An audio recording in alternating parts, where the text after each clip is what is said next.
Exam के लिए सभी सब्जेक्ट का न्यू सिलेबस जारी कर दिया है। यानी कि जो 30% कट सिलेबस आपका था वो भी यूपी बोर्ड द्वारा जारी कर दिया गया है। यानी कि आपको किस सब्जेक्ट में कौन कौन से चैप्टर नहीं पढ़ने हैं, कौन कौन से टॉपिक नहीं पढ़ने, ये सब यूपी बोर्ड द्वारा जारी कर दिया गया है। ठीक है, और ये भी यूपी बोर्ड ने बता दिया है कि जो 70% है, ठीक है, जो 70% है उसमें आपको क्या क्या पढ़ना है, कौन कौन से चैप्टर पढ़ने, कौन कौन से टॉपिक पढ़ने हैं, सब हम इस वीडियो में डिस्कस करेंगे। हो सकता है कि आप लोगों ने पहले ही ये वीडियो देख लिया हो, ठीक है, लेकिन जो मैं बताऊंगा कुछ अलग टाइप से बताऊंगा, क्योंकि इससे पहले भी मैं आपको केमिस्ट्री का वीडियो प्रोवाइड करा चुका हूँ। ठीक है, तो ऐसे में देखिए हम लोग इस वीडियो में 12th फिजिक्स, देखिए कक्षा 12 भौतिक विज्ञान, और यहाँ पर पूर्णांक 100 लिखा हुआ है, यानी कि 30 जो आपका प्रैक्टिकल है उसको लेकर यहाँ पर लिखा गया है। पेपर आपका 70 मार्क का होगा और पूर्णांक जो है 30 नंबर प्रैक्टिकल का। तो देखिए अगर आप 12th में हैं तो ये वीडियो आपके लिए बहुत ही इंपॉर्टेंट है। इससे पहले मैंने हिंदी, इंग्लिश, केमिस्ट्री, इन सब का मैंने आपको सिलेबस बता दिया है कि क्या क्या कम हुआ है, क्या क्या नहीं। तो देखिए यहाँ से स्टार्ट होता है। कोविड-19 महामारी के कारण शैक्षिक सत्र 2021-22 में विद्यालयों में समय से पठन पाठन कार्य न हो पाने की स्थिति में विषय विशेषज्ञों की समिति द्वारा 30% पाठ्यक्रम कम किए जाने की अनुशंसा की गई है।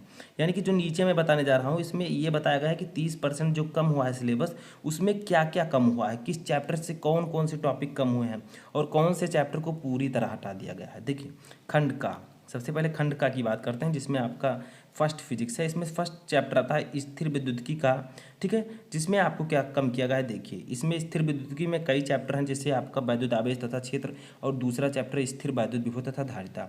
इससे सिर्फ यही टॉपिक कम किए गए हैं। एक समान आवेशित पतले गोलीय खोल के भीतर तथा बाहर विद्युत क्षेत्र की तीव्रता ज्ञात करना, जो कि गॉस के नियम पर आधारित है। यानी कि गॉस के नियम का अनुप्रयोग है, इस अनुप्रयोग को हटा दिया गया है।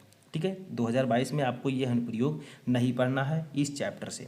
दूसरा हमारा इकाई है धारा विद्युत। ठीक है, इसमें हमें क्या नहीं पढ़ना है। देखिए इसमें हमें कार्बन प्रतिरोधकों के लिए वर्ण कोड, यानी कि जो वर्ण कोड आपका था वो आपको नहीं पढ़ना है।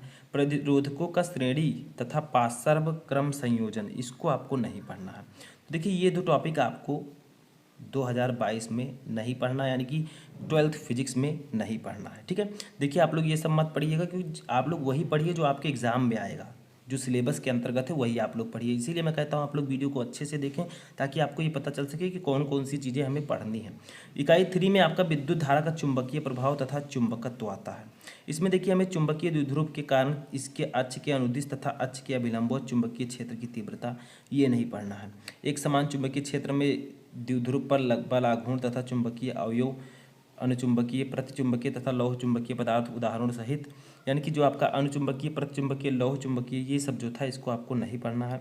उसके बाद विद्युत चुंबक तथा इनकी तीव्रताओं को प्रभावित करने वाले कारक, अस्थायी चुंबक, ये सब आपको नहीं पढ़ने हैं। तो आपको जो विद्युत चुंबकीय प्रभाव है इसमें आपको ये इतने टॉपिक नहीं पढ़ने हैं। ठीक है, उसके बाद में इकाई 4 हमारा आता है वैद्युत चुंबकीय प्रेरण तथा प्रत्यावर्ती धाराएं, यानी कि जो आपका वैद्युत चुंबकीय प्रेरण चैप्टर है उनमें से क्या क्या नहीं पढ़ना है।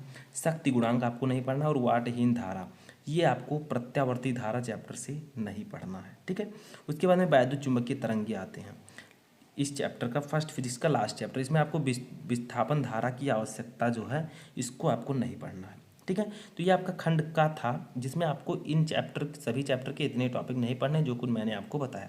अब आते हैं खंड खा पर।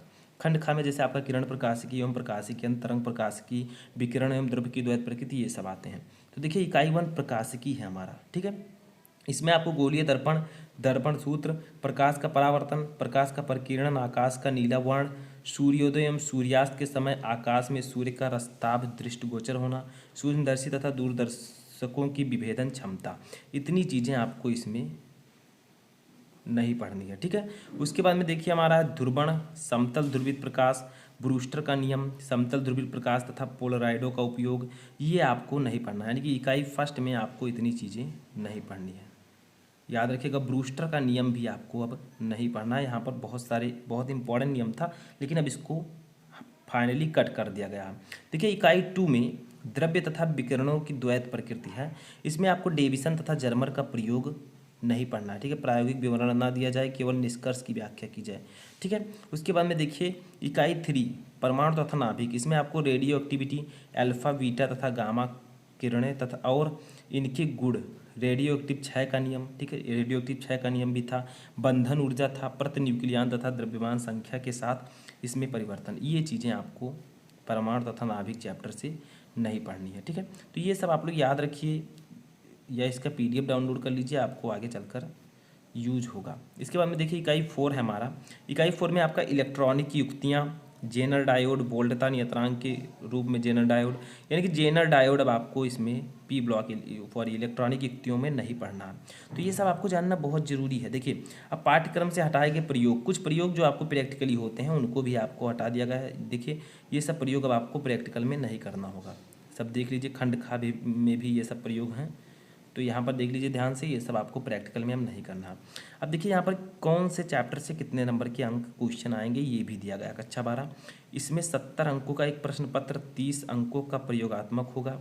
न्यूनतम उत्तीर्णांक यानी कि 23 + 10 33 नंबर आपका होना चाहिए अगर आपको पास होना है, ठीक है। देखिए 70 अंक का पेपर होगा, 30 अंक आपका प्रैक्टिकल पर मिलेगा, ठीक है। वही मैंने कहा था जो स्टार्ट में लिखा था 100 अंक। देखिए इकाई शीर्षक इधर रहेगा, अंक इधर। फर्स्ट इकाई है स्थिर विद्युत की, इससे 8 नंबर के प्रश्न आएंगे। दूसरा है धारा विद्युत, इससे 7 नंबर के।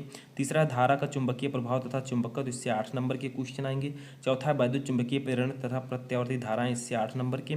और वैद्युत चुंबकीय तरंगे, इससे 4 नंबर के। यानी कि टोटल आपका जो है इकाई जो फर्स्ट है, ठीक है, खंड का है, इसमें 35 नंबर का पेपर इस तरह से आएगा।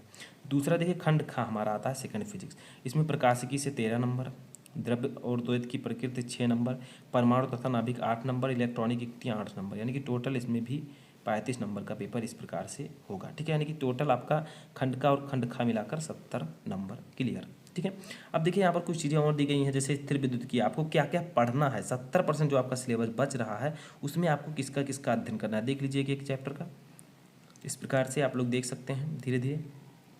देखिए ये सब चीज़ें आपको इन चैप्टर में पढ़नी, आप लोग रोक कर इसे देख सकते हैं आराम से, ठीक है। समझ में आया? तो ये सब चीज़ें आपको इसमें पढ़नी है।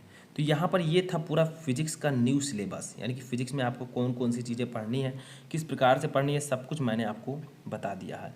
आई होप कि आपको समझ में आ चुका होगा कि जो आपका 12th फिजिक्स है, ठीक है, इसमें किस प्रकार से आपको अध्ययन करना है। जैसे भौतिक विज्ञान कक्षा 12, इसमें जो पूर्णांक 100 लिखा हुआ है, ये 100 जो है पूरा प्रैक्टिकल लेकर लिखा हुआ है, ठीक है। यानी कि 70 मार्क आपका वैसे रहेगा पेपर का, 70 मार्क का पेपर होगा और 30 नंबर आपका प्रैक्टिकल के हिसाब से दिया जाएगा जैसा आप प्रैक्टिकल करते हैं, ठीक है। तो खंड का और खंड का दोनों आपके जो पेपर होंगे वो एक ही में होंगे, ऐसा नहीं कि 2 पेपर आएगा।